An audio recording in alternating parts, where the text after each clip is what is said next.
Talking to residents and very passionate remarks, gentlemen.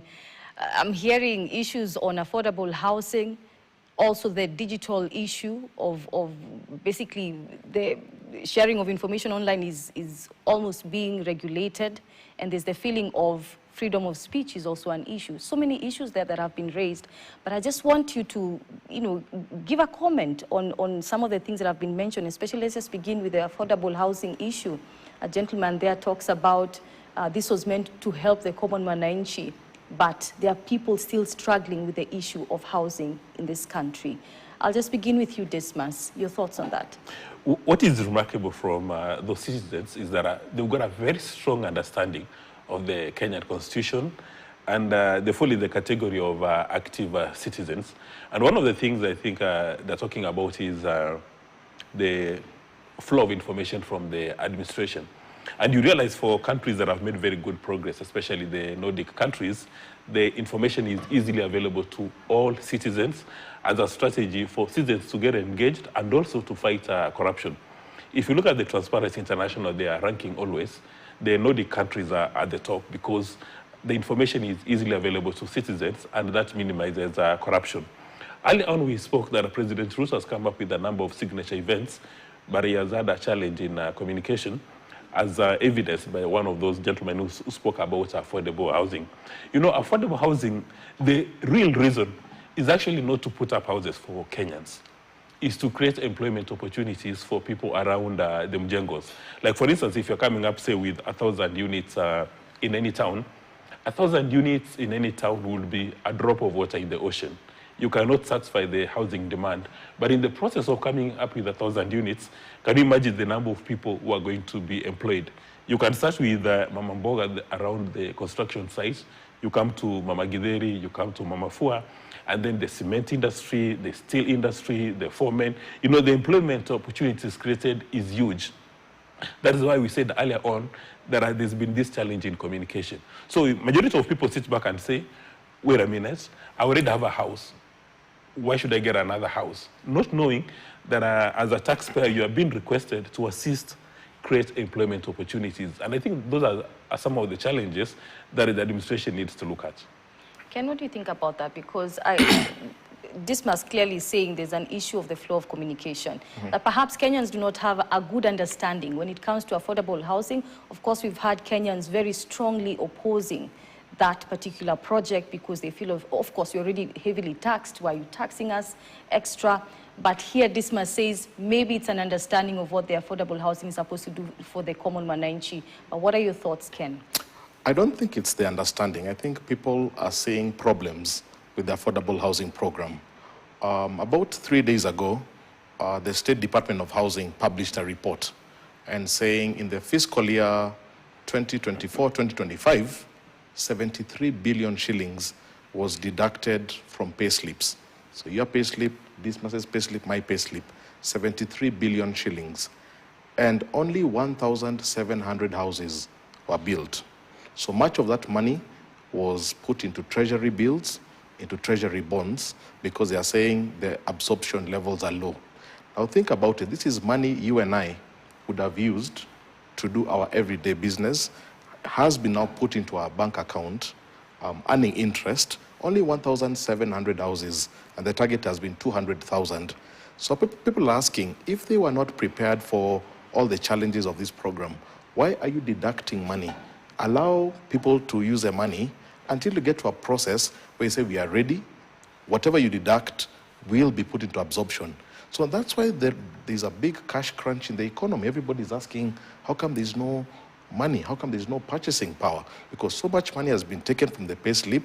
Ideally, it should follow the theory Dismas has told us, but the numbers don't bear it. Only 1,700 homes. So even those jobs Dismas is saying would have been created, they have not been created. That money, 30 billion, is sitting in a bank account earning interest. So for me, it's very problematic, and I think that's why we need to have this State of the Nation address. I think at the beginning I said it's very good that the crafters of the Constitution give us the opportunity, but I think it's still a bit incomplete because we don't have an opportunity beyond the interviews on the streets to actually grade the government.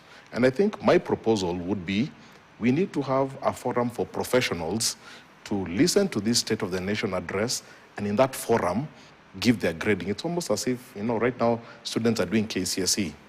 You're doing your exam, but who is going to grade you?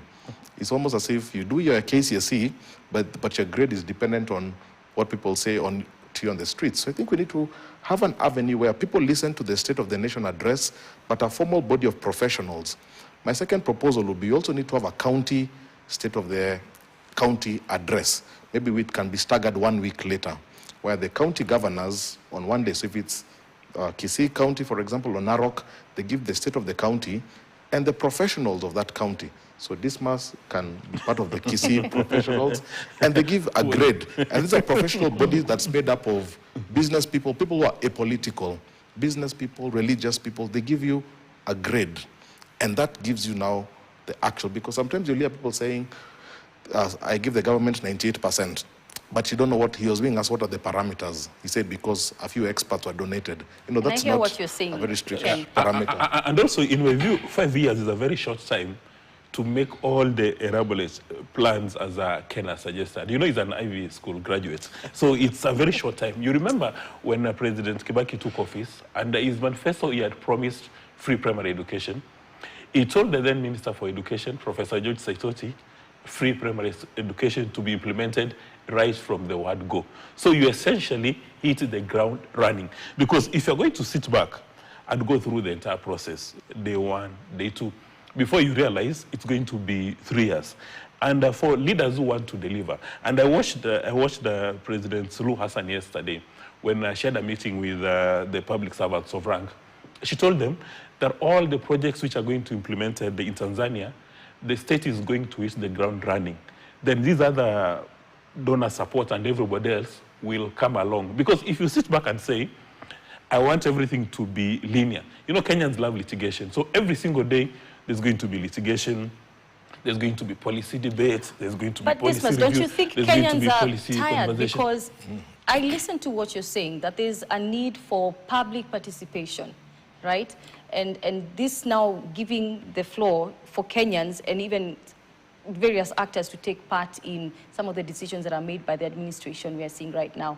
But I tend to ask myself, I hear you, Ken, saying, we need to have different actors taking part in this conversation so that the information can trickle down to the common mananchi. But do you think the administration we have now is willing to speak to Kenyans and to hear what they have to say before they make decisions? I'll ask that to Ken. Well, I think when it comes to politically sensitive matters, like right now, you're seeing the Mbeere by-elections coming, and you're seeing a lot of leaders there, giving them a lot of information. I hear they're going to fast-track projects in Mbeere. So the problematic thing is we tie development now to politics. So if there is no by-election, there's a vacuum of information. And that's why the people came up with the constitution and said, you have to have 1 day in the year where you have to give your formal take. The only problem is we don't have a way of giving the feedback back beyond just maybe opinion polls, but even the opinion polls can be a bit biased. So I really think we need to have a body of professionals that's registered. If you're in Nairobi, part of the Nairobi Professionals Association, and you listen to it and you give a grade, because now that grade now can speak, can say this is an official grade, and this is where you need to pull up your socks on, or otherwise it gets lost in the politics of the day. And the reason why public participation is very key, different areas have got different needs. For instance, a certain location may need a nursery school, and they don't want a road. So if you come from Nairobi to the top and you tell them we are putting up a road for you, they'll tell you, excuse me, we do not need a road at this stage. We actually need a nursery school. And when you're talking about democracy, all these things we call maendeleo or development is supposed to be responsive to the citizens' needs. So that is why you have to engage in public participation. And in my view, if there's going to be a project and somebody stops the project because the locals have not been consulted or there's not been public participation, that is extremely useful. Because right from 1963, we know the majority of our projects initiated in Kenya are not citizen-centric. Most of the time they are vendor-driven or cartel-driven. People sit around a table and they say, this year, how much money are we going to make? Then they agree to just come up with projects that are not necessarily aligned to the citizens' interest. You may have heard of these emergency power projects that sell power to Kenya at obscene levels. So people begin to wonder, how come you're still buying power at these obscene levels? It's because majority of those projects were vendor-driven or cartel-driven, that even the state today is unable to review those contracts because the contracts have been designed in a manner which is very punitive. However, we need to be very careful that we do not use public participation to frustrate projects because there would be a project coming up, maybe a road. So one of the parties, when they lose the contracts or when they don't get the tender, then in the name of public participation, they go and stop the process. But at the end of the day, Kenya will not make progress if there's no public participation in everything because we are the taxpayers and we expect before you come up with any projects that we incorporate our view. And the reason, again, why I want to take a departure from my Ivy League friend, this thing is talking about professionals. There's a risk of it becoming an elite decision-making process. Because it's talking about professionals here, one would assume economists like him or lawyers or engineers. Where does this leave Mama Mboga or Mama Fua or Mama Githeri when these decisions are being taken? Like, for instance, when the president is going to deliver the State of the Nation address, this gentleman will be taking notes because he understands the subjects. But what of Mama Githeri? Will she follow the proceedings? Will she understand the import of the State of the Nation address? What of the State of the County address? Are these addresses merely ceremonial, that it's part of the Constitution, so let me do it, or do they actually respond to people's needs? Like, for instance, in developing the State of the Nation address, is there evidence that, in fact, the president is responding to people's interests and aspirations, or merely it's a campaign speech and he's giving himself a tap on the back for making progress for the last 3 years? I want to ask this, coming to that, and we'll go back, because I had quite a few issues mentioned by the various residents we've listened to, issues on the digital space, and people not feeling like the freedom of speech is as it was before. Some of them have mentioned the issue of unemployment, which is a key issue for this country. But I just want to hear from you, Ken, as we wait to hear what the president has to say. What do you think he may actually highlight in today's address, in your view? I think you're absolutely spot on. Unemployment has to come number one.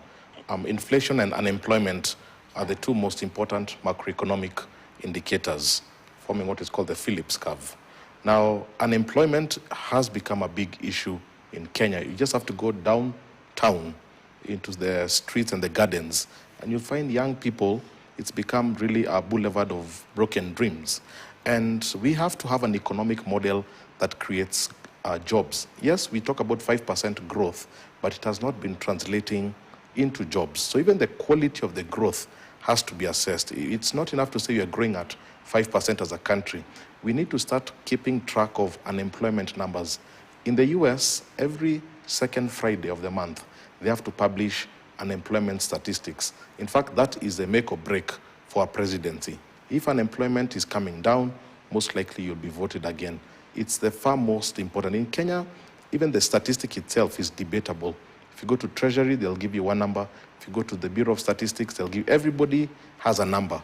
But where are we? Where do you think we are in terms of unemployment? I think my assessment is closer to 40%, in as much as the government will say it's much lower. I think if you just do a guesstimate of what you see around town, for too many young people, their careers have been a dream deferred.